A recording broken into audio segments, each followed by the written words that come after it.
আজিৰ কেবিনেটত আমি আৰু এটা সিদ্ধান্ত গ্ৰহণ কৰোঁ।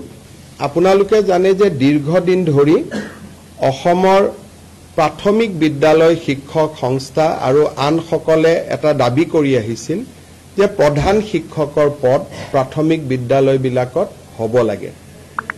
ইতিমধ্যে আমি এইটো সিদ্ধান্ত লৈছিলোঁ যে য'ত 150 ছাত্ৰ ছাত্ৰী আছে তাতে প্ৰধান শিক্ষক পদ আমি সৃষ্টি কৰিম। তাৰ পিছত আমি সিদ্ধান্ত ললোঁ যে 100 যদি ছাত্ৰ ছাত্ৰী আছে তাতো আমি এটা প্ৰধান শিক্ষকৰ পদ সৃষ্টি কৰিম। এই প্ৰক্ৰিয়া ইতিমধ্যে আৰম্ভ হৈছে, কিন্তু আজি আমি কেবিনেটত এটা খুব ইম্পৰ্টেণ্ট সিদ্ধান্ত লৈছোঁ যে যদি কোনোবা স্কুলত 50 জন ছাত্ৰ ছাত্ৰী আছে, 50 টোটেল যদি ষ্টুডেণ্ট আছে LP স্কুলত, এইটো UP আৰু হাই স্কুলক লৈ এইটো সমস্যা নাই, এইটো অকল LP স্কুলক লৈ সমস্যা আছিলে। যদি 50 জন ষ্টুডেণ্ট আছে তেতিয়াহ'লে তাত আমি এটা প্ৰধান শিক্ষকৰ পদ সৃষ্টি কৰিম।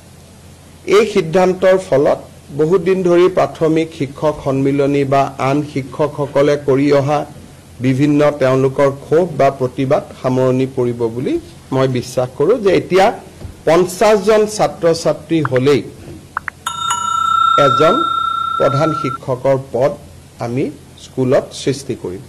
আৰু এই প্ৰধান শিক্ষকসকল DDO হ'ব, তেওঁলোকৰ বিত্তীয় আৰু প্ৰশাসনিক ক্ষমতাও থাকিব। নেশ্যনেল হেল্থ মিছনত যিসকল কৰ্মচাৰী বা নাৰ্ছ বা আন বিষয়া কৰ্মচাৰীয়ে কাম কৰে, তেওঁলোকে যদি ৰাজ্য চৰকাৰৰ কিবা নিয়োগৰ পৰীক্ষাত অৱতীৰ্ণ হ'ব লাগে তেতিয়াহ'লে তেওঁলোকৰ বাবে বয়সৰ ঊৰ্ধ্বতম সীমা নাথাকিব।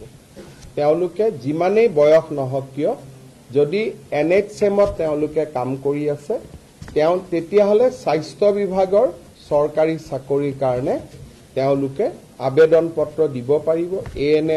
ANMৰ চাকৰিৰ কাৰণে, GNMৰ চাকৰিৰ কাৰণে, অৰ্থাৎ নিৰ্দিষ্ট ফিল্ডখনত যি ফিল্ডত কাম কৰি আছে সেই ফিল্ডত তেওঁলোকে নিয়োগৰ পৰীক্ষাত অৱতীৰ্ণ হ'ব পাৰিব।